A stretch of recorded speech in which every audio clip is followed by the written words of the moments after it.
4-5 घण्टामा खुल्छ कि आशा गरौँ। सबैजना आशावादी हौँ, लगभग अब खुल्छ होला। हामी फिल्डमै छौँ, काम निरन्तर भइरहेछ। डिस्टेन्स पनि लगभग 150 मिटर होला हौ।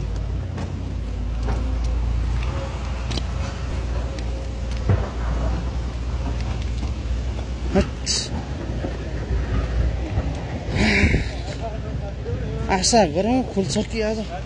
ए धेरै छ यो ढुङ्गा त कति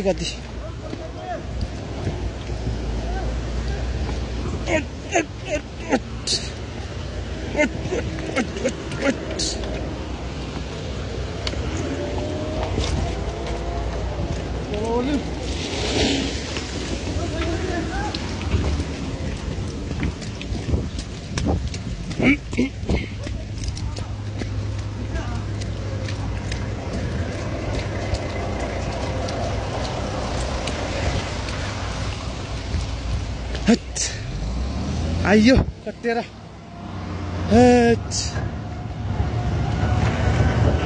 यता धेरै छ। बल्ल बल्ल आइयो।